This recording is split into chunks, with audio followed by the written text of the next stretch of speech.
Assalamualaikum warahmatullahi wabarakatuh.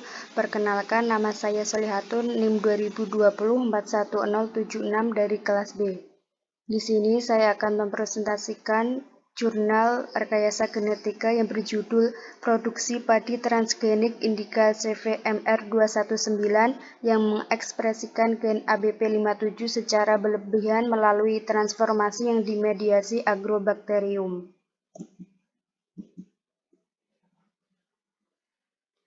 Transformasi yang dimediasi agrobakterium telah diadopsi secara luas dalam transformasi tanaman karena bersifat mampu menghasilkan jumlah salinan transgen yang rendah dan mentransfer fragmen DNA yang relatif besar. Kemajuan ini memberikan pilihan baru untuk perbaikan tanaman dalam mempertahankan permintaan beras yang terus meningkat dan juga untuk mempelajari fungsi gen pada tanaman. Adapun faktor yang berpengaruh signifikan terhadap regenerasi transforman yaitu meliputi eksplan awal, zat pengatur tumbuh, sumber karbon, agen pembentuk gel, dan perlakuan stres osmotik. Dalam penelitian ini menggunakan beras Indica CVMR219 untuk transformasi yang dimediasi oleh agrobakterium. MR219 adalah kultivar padi elit yang dikembangkan oleh Lembaga Penelitian dan Pengembangan Pertanian Malaysia dan diadopsi secara luas oleh petani padi di Malaysia. Penelitian ini bertujuan untuk menghasilkan padi transgenik yang mengekspresikan gen terkait stres secara berlebihan, protein pengikat auksin 57 gen atau ABP57, sekaligus mengembangkan sistem transformasi yang handal untuk MR219. Dengan demikian, parameter transformasi penting dioptimalkan termasuk waktu infeksi, konsentrasi asetosiringon, periode kokultivasi, dan suhu kokultivasi.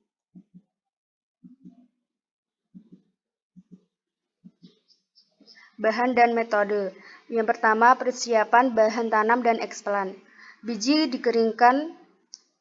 kering disterilkan permukaannya dengan alkohol 100% selama 1-2 menit dan diikuti dengan mengocok perlahan dalam kloreks 100% ditambah dengan 1-2 tetes tun 20 selama 30 menit.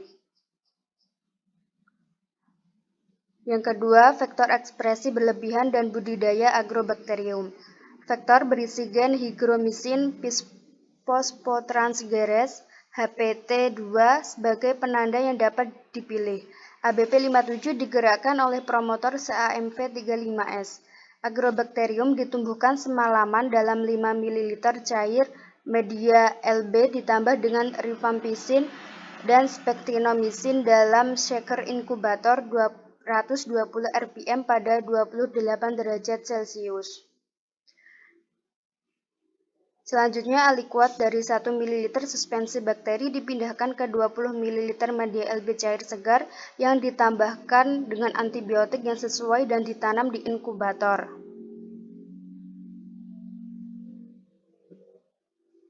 Yang ketiga, transformasi tanaman dan optimasi parameter. Kalus embriogenik dihaluskan dengan spatula untuk menimbulkan luka ringan dan direndam dalam suspensi bakteri dengan sedikit agitasi selama 20 menit. Kalus dikeringkan di atas kertas saring steril untuk menghilangkan kelebihan agrobakterium. Kalus yang telah diberikan perlakuan kemudian dipindahkan ke media kokultivasi yang ditambah dengan 200 kalus μm asetosiringon dan diinkubasi dalam gelap pada suhu 28 derajat Celcius selama 3 hari. Selanjutnya, kalus dipindahkan ke media seleksi yang dilengkapi dengan hygromycin dan carbenisilin. Kalus disubkulturkan pada media seleksi segar setiap 2 minggu selama 2 bulan sampai terlihat embrio somatik yang berproliferasi aktif. Semua percobaan dilakukan dengan 3 ulangan perlakuan dan setiap ulangan mengandung 25 kalus terinfeksi. Eksperimen diulang sebanyak 3 kali. Yang keempat, regenerasi transforman. Embrio somatik berwarna keputihan yang diperoleh dari proses seleksi dikulturkan pada media praregenerasi yang mengandung asam absitat 10 mg per liter pada suhu 25 derajat Celcius kurang lebih 2. Tunas regenerasi dipindahkan ke media perakaran yang mengandung garam basal MS setengah kekuatan dengan vitamin dan sukrosa. Setelah Akaran perlahan dipindahkan ke vermikulit yang telah disterilkan dan ditanam untuk proses pengerasan. Perlahan kemudian dipindahkan ke rumah kaca dan tumbuh dewasa. Yang keenam, analisis statistik.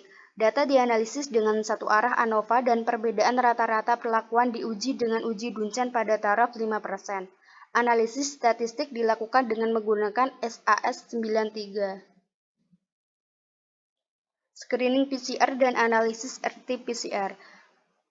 Primer yang digunakan untuk amplifikasi transgen dan set primer digunakan untuk mengamplifikasi gen yang diinginkan atau ABP57 dan gen housekeeping U6 telah tercantum pada slide ini.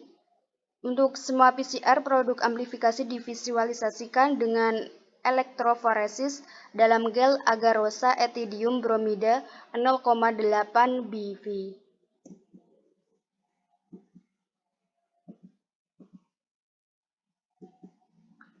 Untuk hasilnya yaitu optimasi kondisi transformasi padi. Pada gambar 2A menunjukkan bahwa di antara perlakuan, waktu perendaman 30 menit menghasilkan transformasi yang paling efisien, yaitu 26,4 kurang lebih 1%, diikuti dengan waktu perendaman 40 menit sebanyak 22,4 kurang lebih 1%. Pada gambar 2B ada perbedaan yang signifikan antara kedua perlakuan ini. Hari keempat, sebanyak 16, kurang lebih 1,3% memiliki persentase proliferase embrio somatik yang terbentuk pada akhir seleksi lebih tinggi dibandingkan hari ketiga, yaitu 10,4 kurang lebih 1%.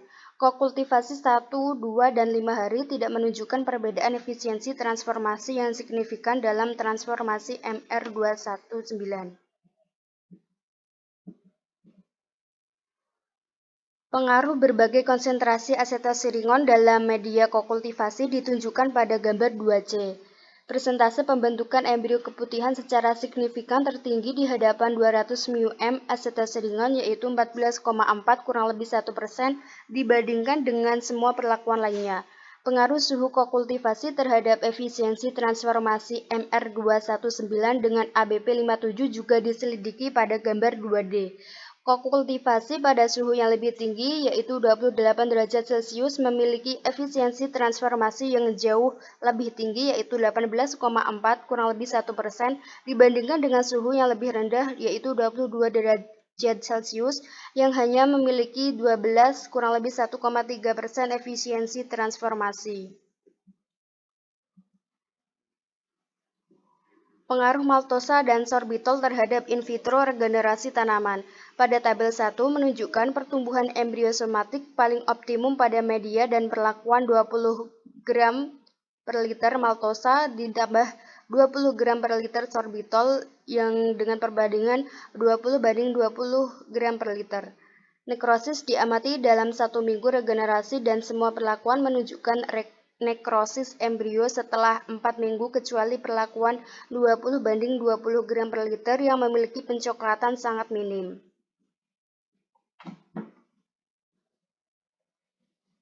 Screening PCR dan analisis RT-PCR. Pada gambar 4 menunjukkan hasil amplifikasi produk PCR 467 BP dari jalur independen transforman. Fragmen CAMV35S parsial yang diharapkan promotor dan transgen hadir. Sedangkan pada gambar 5, analisis RT-PCR juga menunjukkan adanya transgen yang diekspresikan secara berlebihan dalam 5 jalur transgenik independen tumbuhan. Namun demikian, ABP57 endogen juga terdeteksi pada tanaman tipe liar, tetapi pada tingkat yang sangat rendah dibandingkan dengan tanaman padi transgenik gen ABP57 yang diekspresikan secara berlebihan. Pembahasan optimasi transformasi. Hasil penelitian menunjukkan bahwa 30 menit perendaman optimal untuk efisiensi transformasi tertinggi yaitu 26,4 kurang lebih 1% pada MR219. Dalam penelitian tersebut, 4 hari kokultivasi diidentifikasi sebagai transformasi optimum pada MR219 dengan efisiensi transformasi 16 kurang lebih 1,3%. Salah satu faktor penting yang berkontribusi untuk keberhasilan transformasi padi adalah penggunaan asetosiringon selama kokultivasi. Regenerasi embrio somatik yang berubah. Hasil dari penelitian yang telah dilakukan menunjukkan bahwa penambahan 20 gram per liter sorbitol ke media regenerasi telah sangat meningkatkan kemampuan regenerasi transformasi hingga 40%. Selain itu juga mengurangi nekrosis kalus, meningkatkan pertumbuhan kalus, dan meningkatkan frekuensi regenerasi transforman. Dari hasil penelitian, tidak ada tunas yang diregenerasi dari media yang hanya mengandung sorbitol. Sorbitol saja akan menunda pertumbuhan kalus padi. Kesimpulan, teknik transformasi yang dimediasi agrobakterium adalah berhasil diterapkan pada padi indika CV MR219 dengan menggunakan pembawa vektor ekspresi berlebih yang membawa ABP57. Dengan penemuan tersebut, transformasi genetik dari MR219 dengan gen-gen penting yang berguna akan dapat diterapkan di masa depan. Demikian presentasi dari saya, kurang lebihnya mohon maaf. Wabillahi taufiq wal hidayah. Wassalamualaikum warahmatullahi wabarakatuh. Terima kasih.